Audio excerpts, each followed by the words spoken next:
Hi, Matt here again with a bit of a hobby update. Just looking at some of the things I've been making and painting over the last few days. So Happy New Year everybody, this is the first video of 2021. And in the next few videos I'm going to talk about some of the new games that I'm going to be taking up and creating models for in the next year.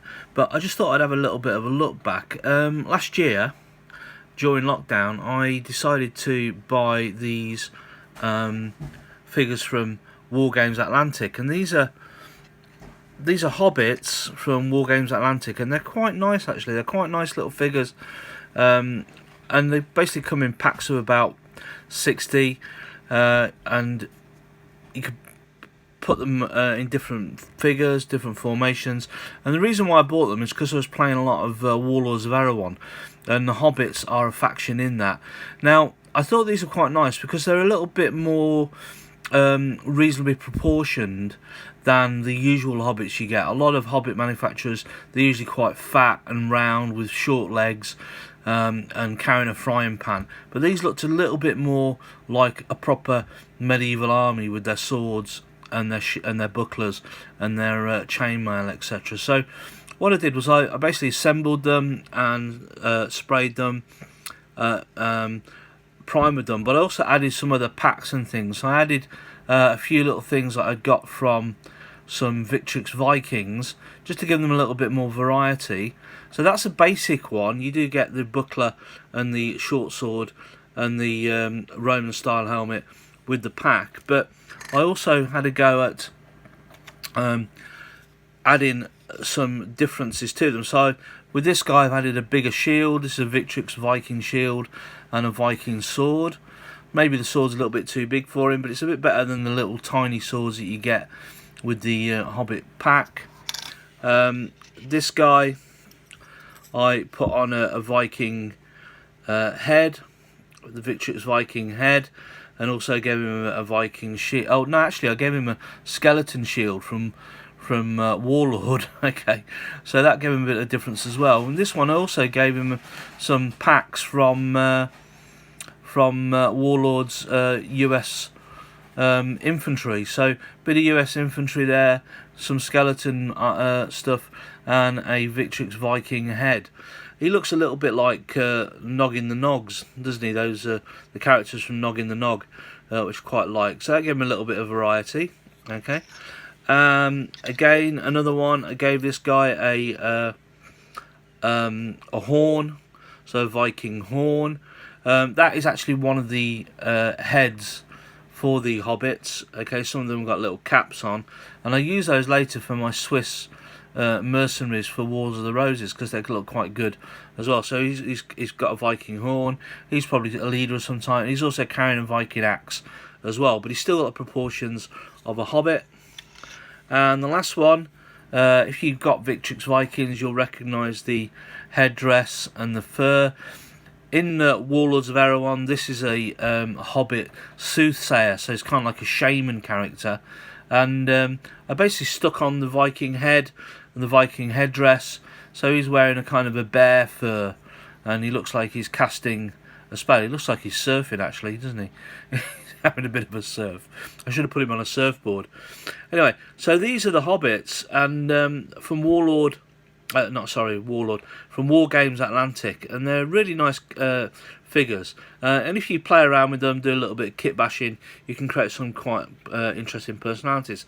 So that was probably almost a year ago now. I got these guys, and basically I never got around to really painting them. I put them together, primered them, and that was about it. But this weekend, or rather last week, I actually got around to painting them. So this is the finished product. Now I haven't done any of the kit bash ones, I've just done the basic ones.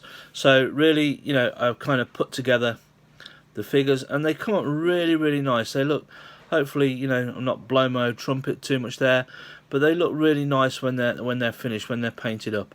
So as you can see on the back there, he's got a Victrix Viking two-handed wood axe. Okay, so he's kind of carrying his wood axe. He's got a pack, leather armor. Okay, a little bit of chain underneath. Okay, and the kind of Viking Roman style helmet. So they come up really nice when they're finished. Yeah.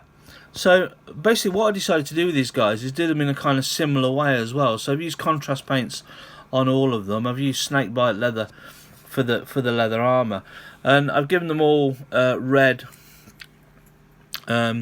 leggings because I want them all to be and green arms, because I want them all to be part of the same unit. So these guys are basically, there's 10 of them. And so they're a large unit in Warlords of Erehwon, and they are the Briarwood Brigade, the Briarwood Brigade. So I want the hobbits to all have a different kind of personality in terms of the different units. The way I think about them is they are almost like a kind of local militia that is outfitted by the local squire.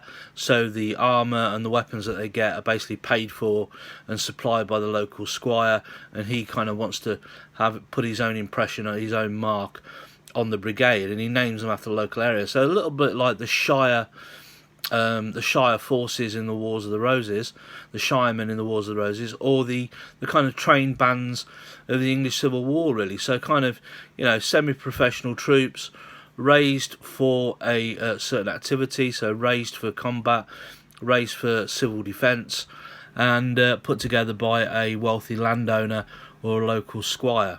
Okay, so that is my first 10 of about, I must have about 60 or 70 altogether. Okay, a lot of infantry, some archers, and some slingers as well. Slingers are quite effective in Warlords of Erehwon. Now, I'm saying Warlords of Erehwon, but really I could probably use these in other games as well. Certainly in Lion Rampant, okay, but also in the new Baron's War that's coming out in February.